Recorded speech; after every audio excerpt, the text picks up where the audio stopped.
And the next topic would be from the speakers of Thailand. The first one would be the new era of cataract surgery by Associate Professor Manchima Makarvatana, Chief of Glaucoma Unit, Department of Ophthalmology, Faculty of Medicine at Thammasat University. And she is also Director of the Department of Ophthalmology at Thammasat University Hospital as well.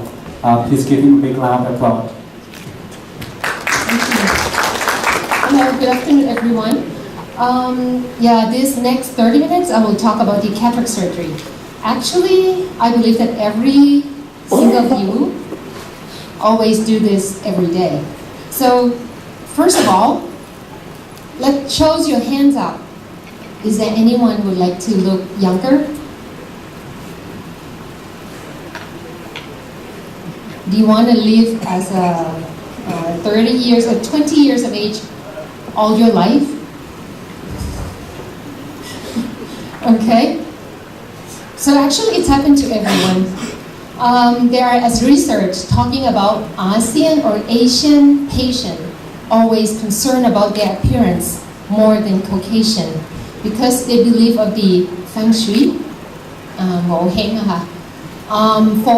for their a good career path or for their good future, kind of. So it's not surprised that you could see lots of dermatology clinic all over the area.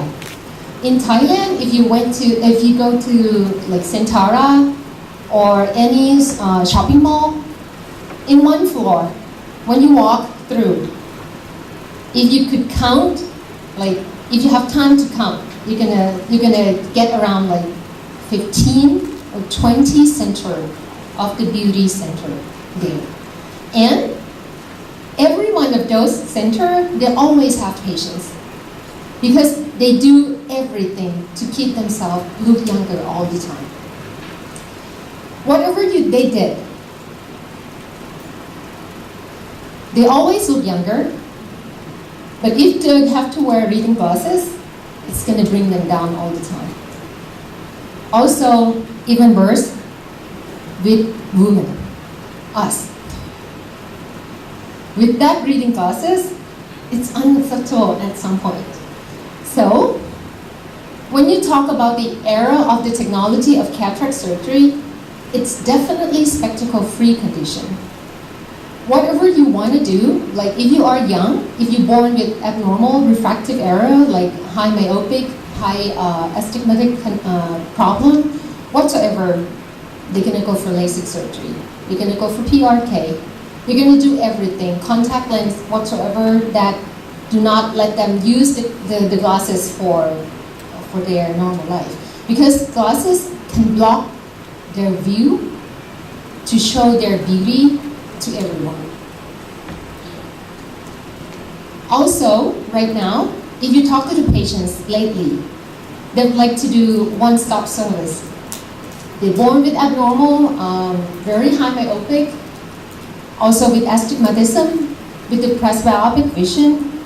They get to you and they would like you to do one thing and get out of your clinic with perfect vision, see everything without glasses.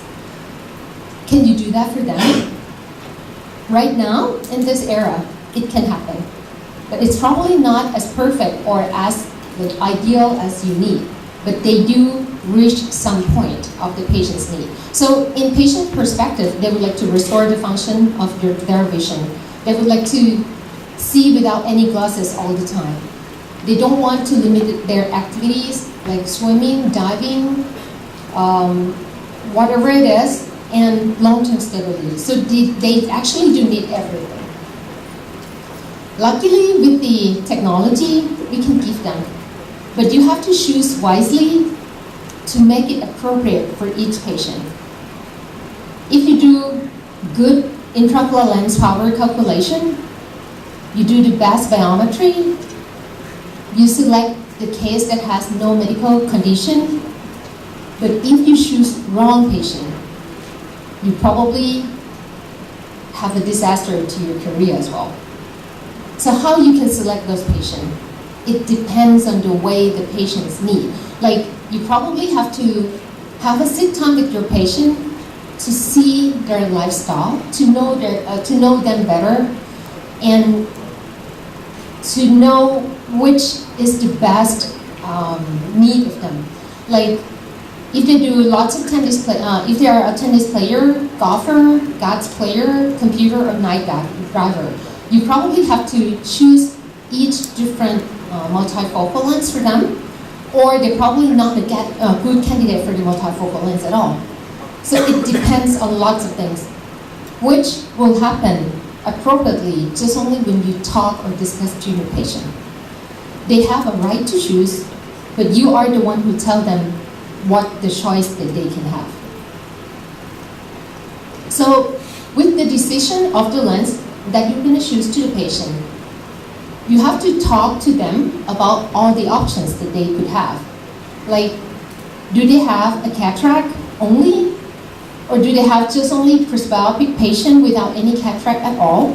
Which I have to say that we have been addressed this patients as an indication for the cataract surgery recently or lately more and more, because they don't want to use the glasses anymore. Instead of doing the LASIK, another choice or another option is to do the lens surgery. So if they do motivated to be free from spectacles, you definitely have to choose the multifocal lens for them if they have no other problem or other contraindication.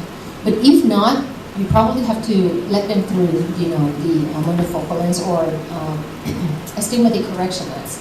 So those depends on how you talk with your patient.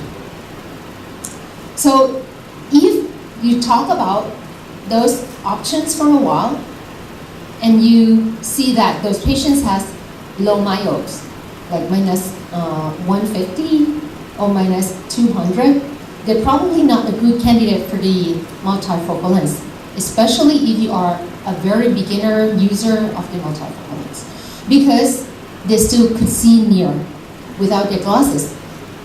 If you change the lens, you definitely give them the distance vision. Even with the multifocal lens, if they are a low myopes, they will not happy with the reading vision with the multifocal lens compared to the natural lens. There's nothing compared to the natural lens if the natural lens is very good or perfect enough, because right now they still have unmet need for the lens problem that you have to face with the patients. So if the patient has good uncorrected visual acuity, it is also another not a good candidate patients. Auricular astigmatism works with computer, which is right now, because of the new technology of the lens, they are served with those group much more. And absolute happiness with limited range of vision. Like if that patient enjoy or work as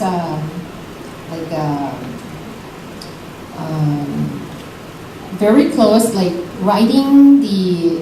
painting the gate, the work that they normally do very near range, and they do just short term of range of vision all the time. They're probably not happy with the multifocal lens, because multifocal lens can give you wide range of the vision, but it's not a perfect vision of each range. So if they need just only a short range of vision, this is probably not a good candidate. Also, another not good candidate patients is significantly pre-existing ocular pathology like age macular degeneration, corneal disease, that it will not improve by just only lens extraction. And previous PRK, RK or LASIK patient right now still have some problem about the IOL calculation, which may be better and better from time to time, but still right now it's not a perfect calculation compared to natural lens without LASIK surgery. A poor fixation due to mature cataract or ocular pathology that you may not sure that this patient could get well enough after the cataract surgery is probably not a good candidate. The other one that you have to carefully consider is the patient who has unrealistic expectation of visual improvement. Perfectionist, pharmacist, accountant, or the one that have to use very little tiny print, those probably, if they have unrealistic expectation, they're probably not happy or unhappy with your surgery. Patients who have excessive complaints about their prescription glasses or contact lenses. Like if your patients keep complaining, these patients will complain even though they get very, very good outcome. Those intolerant of monovision or always drive at night, happy wearing glasses, pre-existing complaints about nighttime glare. So those, you probably have to concern a little bit more. Doesn't mean that you cannot implant the multifocal lens. You can discuss them through, make sure that they understand the same page with you, and then they go, you go to the surgery. Another conservative intraocular lens is that if during the surgery you face a significant vitreous loss, pupil trauma, because pupil performance is also the one factor to control the performance or maximum performance of the lens. Sonnular damage, capsular rhexis tear or rupture, or capsular tear or rupture. Those you probably have to consider get back to conservative intraocular lens. The other problem is that if one eye, the former eyes, you did implant the multifocal lens. The other one, the one that you are doing is the second eye and have this problem. You probably have to face another problem that one eye with multifocal, another one with monofocal. Is that okay for that patient? So you have to consider, in some cases, if I do need to implant a multifocal lens, if the lens, the sonnule or the capsule can hold the lens centrally, I may implant a multifocal lens in some cases as well, if that is my second eye. But if it is first eye, I will not implant it. So which intraocular lens is based for you, actually, for the patient? You have to categorize the patient into 5 categories. In zone 1 is the maximum near vision, like stock market clients or stock market workers, New York Stock Exchange, phone book work, sewing, like very, very near, or do the map or navigators, drug labels, like pharmacists. That is in zone 1. The zone 2, zone 3, and zone 4 patient are the patients who are a very good candidate for the multifocal lens. Like they do nothing much during the day. They're just watching TV, shopping around, use their eyesight for the menu in the restaurant, use the cell phone sometimes, do cooking, cleaning, some computers, driving, day mostly, sightseeing, movies. But if they do night driving or theater or sporting events, you probably have to concern slightly more for those patients. So zone 1 and zone 5, you probably have to slightly more concern. Talk to them, make sure they understand what the side effect or what the unexpected that they could get. So if they do drive at night, if they drive at night frequently, every night, it is their work, it is their job, you probably have to concern more. Because multifocal lens right now in the market almost always give you the glare and halo around the light at night. So night driving at the first couple of half year after the surgery, 6 months after surgery, they probably disturb the patient and they probably could not do their job. So you have to let them know in advance. And the computer use right now, I think it has less and less effect for the options of the lens. Because multifocal lens right now, it can give you the intermediate vision that you can use the computer without any problem. And also play golf or hunting, because those things moving. Like you play golf, you have to focus near. When you hit it, you have to follow the ball, intermediate and distance. So those patients probably struggle sometimes or some point during the intermediate vision that they have to follow the ball. So you have to let them know in advance before you implant it, whatever lens you can implant. And did they do a lot of close detail work such as zooming or reading extensively? Does glare interfere the ability of driving at night of them? Or have they ever tried any monovision or contact lens before? Those patients probably have slightly concern after the surgery. But frankly, after I implanted almost 1,000 of those multifocal lenses right now, there are many patients happy with those, outcome of their vision. But they do have glare and halo. They do have some problem while they have to face the dryness problem after the surgery. So if you let them understand in advance, these will not a big problem of them and also not a big problem of you. So you will know just only when you talk to the patient, discuss with them, evaluate them. Do they are an easygoing patient or perfectionist patient? If they are a perfectionist, what kind of perfectionist they are? Like they are a perfectionist in terms of they don't want to wear the glasses at all.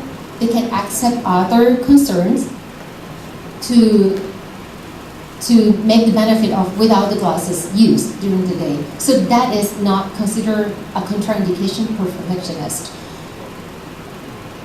Another lens that we are about to talk, first of all, I'll talk about the multifocal lens later on. This one is the accommodative intraocular lens. When you talk about multifocal or multifocus lens, they have two types of lens. One is the accommodative intraocular lens, and the other one is the multifocal lens. The accommodative intraocular lens, it sounds very, very fantastic because it's really similar to the natural lens. It can accommodate itself automatically to make the plane focus of them move with your focus point. But during this time, we're not using that lens that much because if the lens moved, when you focus near, the lens moving forward. When you focus distance, the lens moving to plano. So that probably can give you the focus of the near. But when it's impractical or in use for a while, we found out that the lens is probably moving in the opposite direction. So the result of the lens after the zonal contract is probably in the different way, which is make things worse. So we stopped using those lenses in the meantime. We try to wait for the new generation of those lenses. So right now we are using the multi-focus of the lens mostly. The first one is the crystal lens, which we use as a monofocus lens. And definitely because they focus the lens at just only one single point. So you will not get the glare and halo. You will get very, very clear focus point. But the multifocal lens, which is a diffractive monofocal, one point of the light that goes through the lens has been divided into 2 points or 3 points of focus, which is near and far focused. And those lenses will give you the 2 or 3 focus points, with also the scatter of the lens that has been divided. So 100% of the light that goes through the lens has been deviated into the near and far. So near, we do expect that 45%, far 55%. But in the reality, it has just only 30% or 50% of far. So they have around 10 or 15% scattering of the light, not in the focus point. So that's the reason why you see glare and halo at night. And the refractive monofocal is the lens that has one focus point, but you have many zones of the focus. This is the crystal lens implant, which from my experience, I have been implanting those for around like 40 or 50, and finally I have to stop using those because the reason that I just told you, the lens performance is sometimes depends on the zone too much. When you implant it to the patient around like the age of 50 or 55, which their sono is still working well, the lens is still moving at the direction that you expected. But when they get older, the zonal has been weakening more, and that weakness of the zonal could not make the lens performance as good as you expected previously. So when they get older, the focus point of the near will be less and less, and finally it will be act as a plano or monofocal lens. So we stopped doing that for a while. And because multifocal lens is the lens that has many focus points and also have a glare and halo, so we do need the lens that is similar or very, very same action as the natural lens. This is the fluid vision intraocular lens that we probably see in the very near future, that this pocket is carry the water. And when the sonum squeeze, the lens will be more pop out, like convex more, because of the fluid over here has been squeezed and make the lens more convex and focus near. So these lenses probably give you more idealistic vision compared to the multifocal lens at the moment. So for the choice, you have to choose. As I told you, you have to talk with your patient, go through this with your patient by yourself or maybe your consultant. But the consultant of the lens has to be sure that they not commit anything that too much or over the reality that you could give.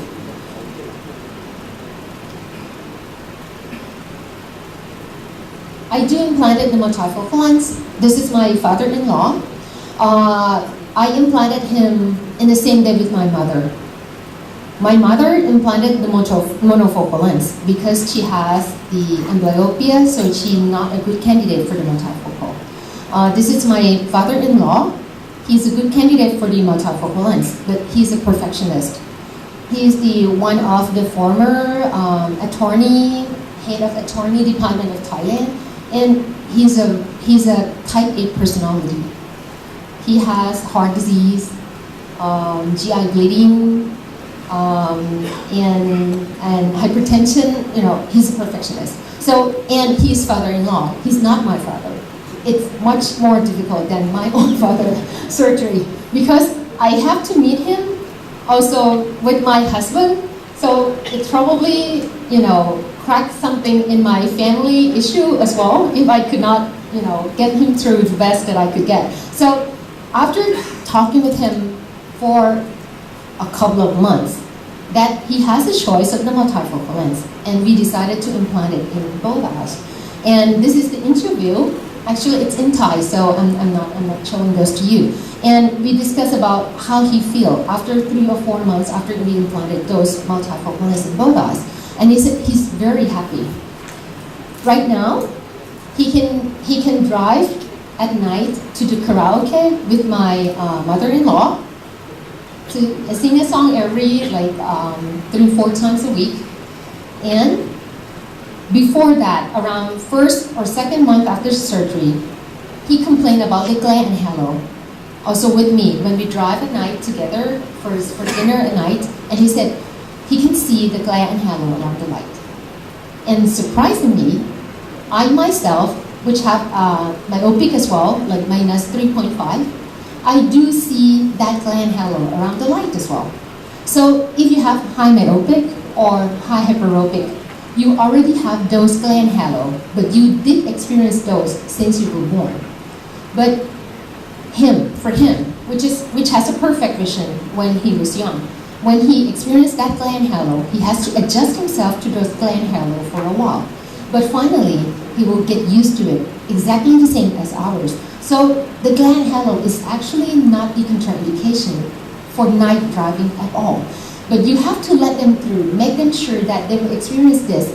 Do not commit that they will have the perfect vision because it will not be true for them. And his vision is 20/20, with the near vision is checker 1. And one night we went to the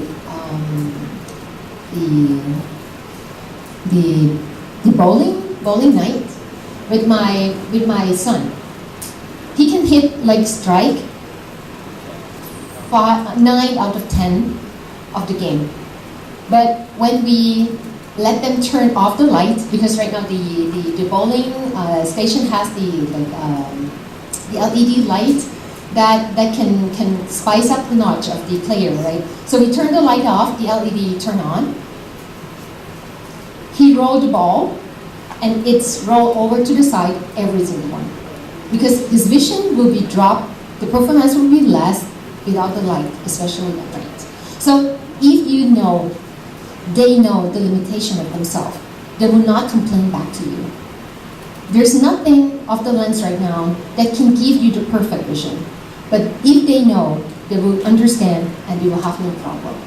And this is the latest technology, which right now I have to say that it has been more and more popular in Bangkok, in Thailand. It's the femtosecond laser or bladeless or laser surgery.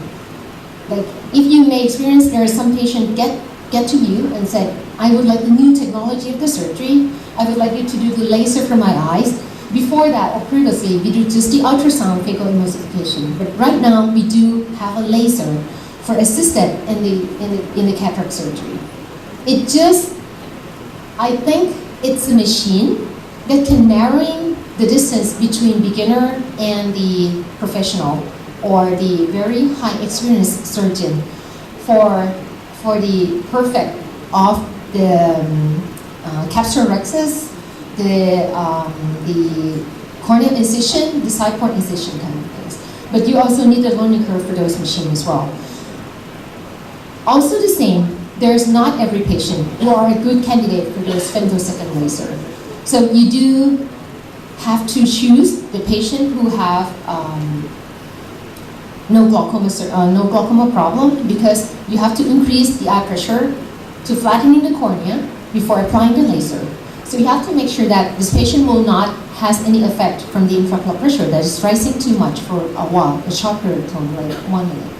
And with those laser, they can give you a very clear, round, and strengthening of the capsular rhexis. So if the capsular rhexis is very strong, they have a less rate of the complication during the phaco surgery.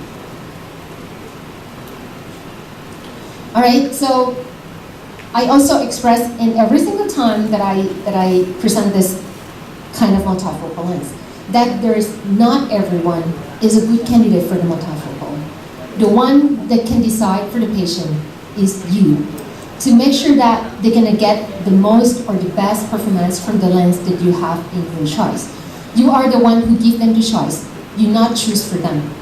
But you can give them the better choice or the appropriate choice just only when you sit time, preoperatively, talk to the patient and the relatives very intensively to make sure that they all understand what you can give or what you could not. Before implanting the lens, without any understanding from whatever you can or you can't give it to them, it will be much suffer time post-operatively if the patient could not understand the limitation of the lens that we are having in the market right now.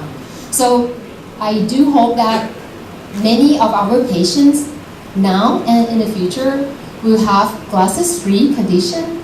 They will look younger all time and stable for as much as they want. And we are the one who will develop or give the better innovation to our patient every year. Thank you.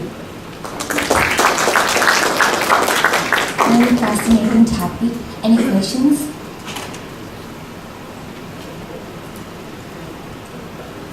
Okay, may I invite Associated Professor Composite Sambal please to give the trophy to Associated Professor Machine.